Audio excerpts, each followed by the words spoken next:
Hey Reddit, throwaway account here because, well, this whole thing has my life in pieces right now, and I could really use some advice.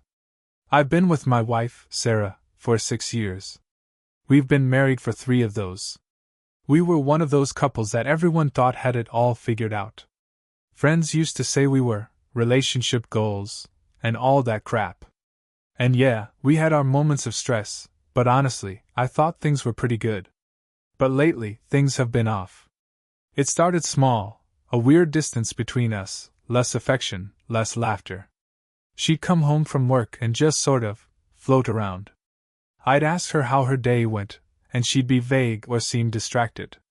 I put it down to stress at her job, where she's been putting in a ton of extra hours. But things started to feel weird, like she was keeping parts of herself locked away from me. I can't even count how many times I'd ask her to go on a date night with me, and she'd brush it off, saying she was exhausted. Then came the secretive behavior with her phone. She'd lock it or keep it face down when we were in the same room, even in bed. I thought I was being paranoid, but this tiny voice inside kept nagging at me, telling me something was up. I wanted to brush it off as just some irrational insecurity, but deep down, I could feel something was wrong. And yet, every time I tried to address it, she'd roll her eyes and accuse me of being controlling or needy. Part of me felt guilty, like maybe I was imagining things or reading too much into her behavior. But that nagging feeling wouldn't go away. I wanted so badly to trust her, to believe that she was just stressed or needed some space. But eventually, the signs were too much to ignore. I knew I had to do something. And that's when everything started unraveling. One night, she told me she was staying late at work for some important project. I didn't think much of it at first. She'd been working late a lot recently, so this was nothing new. But after a few hours went by, I couldn't shake the feeling that something was off. So, I decided to do something I never thought I'd do. I went through her laptop. Her social media and email were all logged out, which was weird in itself since she usually left everything open. But then I noticed a hidden folder buried in her files. Labeled with a random string. Inside the folder were dozens of photos and screenshots of text messages. Some of the photos were of her, taken in places I didn't recognize, hotel rooms, restaurants, and someone's bedroom that definitely wasn't ours. In the texts, she was talking to a guy named Mike. The conversations were filled with explicit messages and pictures, details about how they couldn't wait to see each other, and lines that made my stomach turn. The most recent messages were from just the day before, with her telling him that she'd stay late at work again, so they could have more time together. That phrase hit me like a punch to the gut. This was planned? She'd been lying to me, weaving these stories while slipping away to meet him. I couldn't sit there in shock any longer.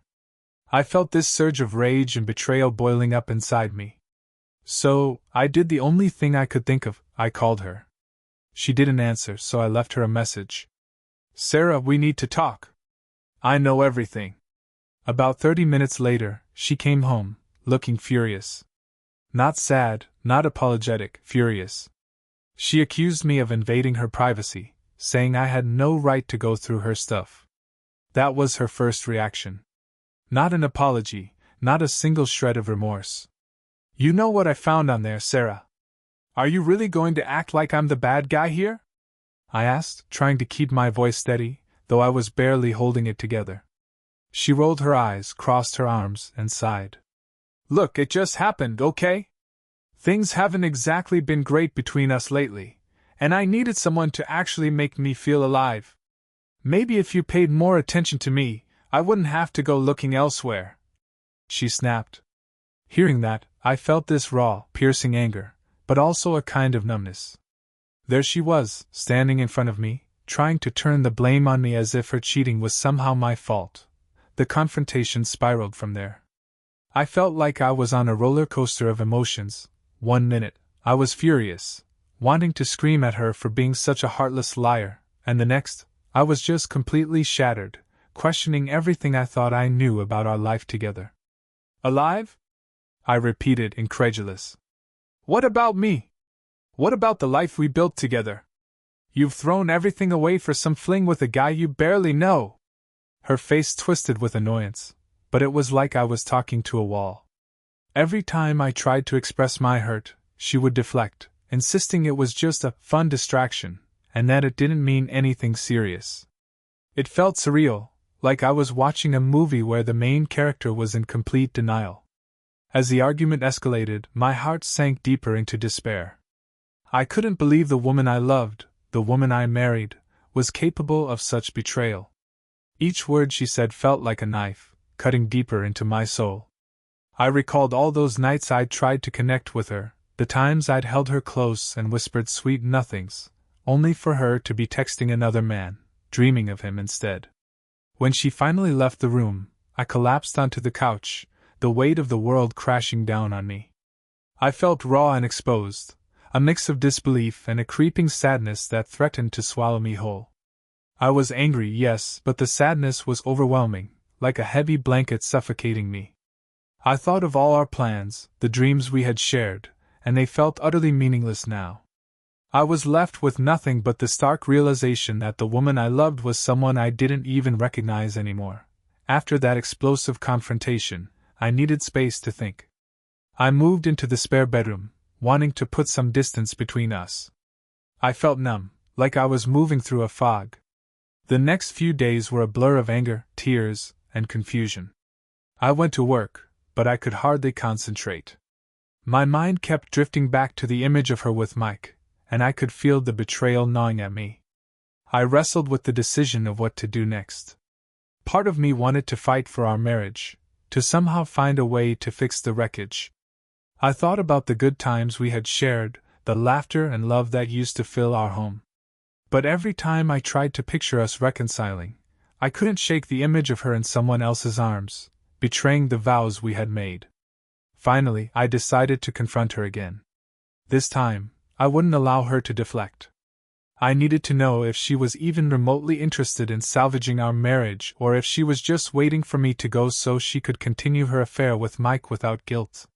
"Sarah," I said, sitting across from her in the dim light of our kitchen, "I need you to be honest with me. Do you want this marriage? Or are you more interested in him?" Her expression hardened, and for a moment, I thought she might actually be sincere. But then she shrugged, as if my question didn't matter. "Honestly, Jake, I'm just confused right now. Maybe I need to figure things out for myself. I just don't want to feel trapped anymore." Trapped? I felt my heart sink. This wasn't just a midlife crisis. This was her trying to excuse her affair, minimizing the pain she'd caused. It was like a punch to the gut. I realized then that this was no longer about saving our marriage, it was about protecting myself from further hurt. That evening, I made the hardest decision of my life. I told her I wanted a separation. I packed a bag and found a place to stay with a friend. As I drove away, I felt a mixture of relief and sadness wash over me. I had made my choice, but I also knew it would take a long time to heal. I was determined to move forward, no matter how painful it would be. The days following the separation were a whirlwind of emotions. I felt a sense of freedom mixed with overwhelming sadness. I stayed at my friend's place, which offered some comfort and distraction. There were moments of clarity where I felt empowered, but they were often shadowed by the weight of what I had lost. I threw myself into work, picking up extra shifts and trying to keep my mind occupied.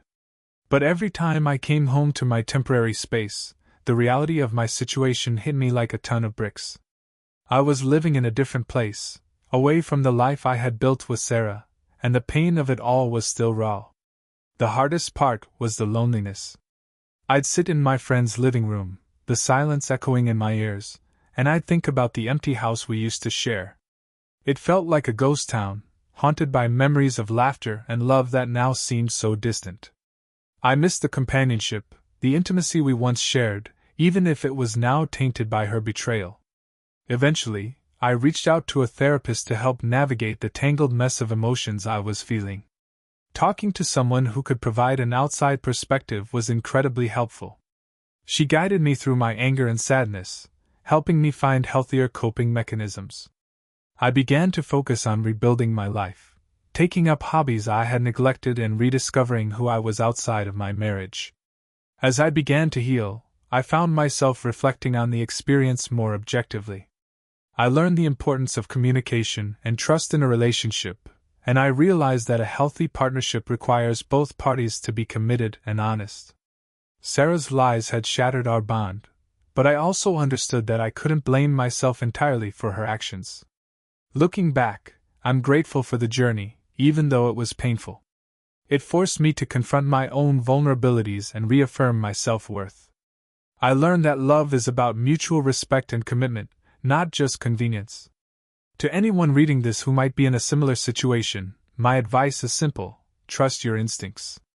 If something feels off, don't ignore it. And when the truth comes to light, don't be afraid to take the necessary steps to protect yourself. You deserve honesty and respect in any relationship. It's painful to let go, but sometimes, it's the only way to truly move forward and find happiness again. As time passed, I started to feel more like myself again. I slowly began reconnecting with friends I hadn't seen in ages, who had been there for me during my separation. We'd hang out, go out for drinks, and even take weekend trips. I found myself laughing again, which felt foreign yet liberating. I was finally starting to reclaim my life. But the emotional scars from the betrayal remained. I had moments of doubt and insecurity, wondering if I would ever trust anyone again. Each new date brought back the anxiety of being vulnerable, the fear of getting hurt again. I'd find myself analyzing every little thing, expecting the worst. One evening, I met a woman named Emily through mutual friends.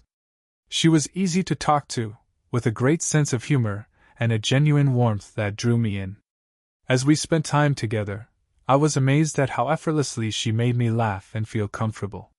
But every time we got close, I felt that familiar wall go up, blocking me from fully embracing the moment. It took a few dates before I could let my guard down. I was honest with her about my past, about Sarah, and how it had affected me. To my surprise, Emily listened without judgment, reassuring me that it was okay to take my time. I learned that being open about my fears actually brought us closer, and I started to see a glimmer of hope for the future. Through this new connection, I realized that relationships can thrive on communication, transparency, and mutual respect. Emily was everything Sarah wasn't: kind, understanding, and genuinely interested in building a healthy partnership. She didn't rush me, and slowly, I found myself feeling comfortable being vulnerable again. This experience taught me that while the past cannot be changed, the future is still unwritten. I've come to understand that it's okay to carry the scars from my marriage. They remind me of my strength and resilience. With each day that passes, I find myself moving further away from the pain of betrayal and closer to a new beginning.